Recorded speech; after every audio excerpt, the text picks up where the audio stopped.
അജാനൂർ ഗ്രാമപഞ്ചായത്ത് ജൈവ വൈവിധ്യ പരിപാലന സമിതിയുടെ നേതൃത്വത്തിൽ ആവാസ വ്യവസ്ഥാ പഠനം പരിപാടി സംഘടിപ്പിച്ചു. ഗ്രാമപഞ്ചായത്ത് പ്രസിഡന്റ് ടി ശോഭ ഉദ്ഘാടനം ചെയ്തു. നാട്ടറിവുകൾ, അന്യം നിന്നു പോകുന്ന ചെടികളുടെ തിരിച്ചറിവ്, വിവിധ പക്ഷിമൃഗാദികൾ, ഔഷധ സസ്യങ്ങൾ എന്നിവയെപ്പറ്റി അറിയുന്നതിനും വേണ്ടി അജാനൂർ ഗ്രാമപഞ്ചായത്തിന്റെ നേതൃത്വത്തിൽ തയ്യാറാക്കിയ ജൈവ വൈവിധ്യ രജിസ്റ്റർ പുതുക്കുന്നതിന്റെ ഭാഗമായി 2ാം വോളിയം തയ്യാറാക്കുന്നതിനുള്ള പ്രാരംഭ നടപടികളുടെ ഭാഗമായാണ് ആവാസ വ്യവസ്ഥാ പഠനം പരിപാടി സംഘടിപ്പിച്ചത്.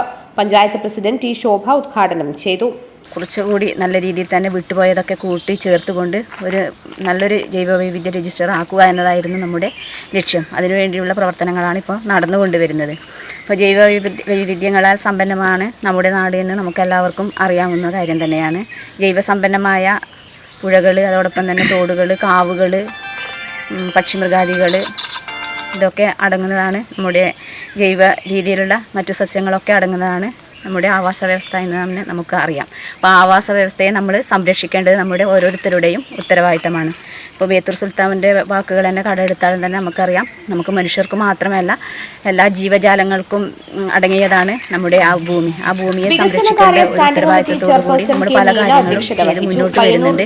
ഇതിന്റെ ഭാഗമായിട്ടുള്ള ഇന്നിവിടെ ഒരു പഠനയാത്ര എന്നാണ് നമുക്ക് പറയാം. ബാലകൃഷ്ണൻ അന്യം നിന്നു പോകുന്ന നാട്ടറിവുകൾ, ഔഷധ സസ്യങ്ങൾ, അന്യം നിന്നു പോകുന്ന പക്ഷി മൃഗാദികൾ എന്നിവയെക്കുറിച്ച് സംസാരിച്ചു.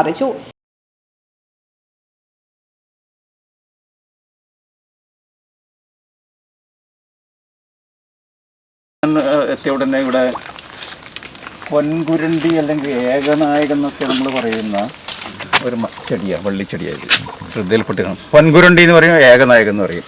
അങ്ങനെയുള്ള ചെടി ഈ മുള്ളുള്ളതിന് നിങ്ങൾ ഇവിടെ എന്താ പറയാന്നറിയില്ല, ചെന്നാർവള്ളി ഇല്ല, അതാണ് നമ്മളെ കടമ്മനിട്ട കവിതയിലൊക്കെ പറയുന്ന കരിയിലാഞ്ചി വള്ളി. കരിയിലാഞ്ചി കാട്ടിൽ നിന്നും കുറത്തിയെത്തുന്നു, കേട്ടിട്ടുണ്ടോ? കുറത്തി എന്നുള്ള കവിതയിൽ കരിയിലാഞ്ചി വള്ളി പോലെ കുറത്തി ഉറയുന്നു എന്ന് പറയുന്നത് മലഞ്ചൂരൽ മലയിൽ നിന്നും കുറത്തിയെത്തുന്നു തുടങ്ങുന്നത് തന്നെ. അപ്പം അങ്ങനെയുള്ളത്. പിന്നെ നമ്മളെ ഇതൊക്കെ തീപ്പൊള്ളലിന് പ്രധാനമായിട്ടും ഔഷധി എന്ന് പറഞ്ഞ കമ്പനിയില്ലേ സർക്കാരിൻ്റെ, ആ ഔഷധി തീപ്പൊള്ളലിന് പ്രധാനമായിട്ട് ഉപയോഗിക്കുന്ന ബേൺ ക്യൂർ എന്ന് പറയുന്ന ഒരു ഓയിൻമെന്റ് ഉണ്ടാക്കുന്നത് രവീന്ദ്രൻ തുടങ്ങിയവർ നേതൃത്വം നൽകി.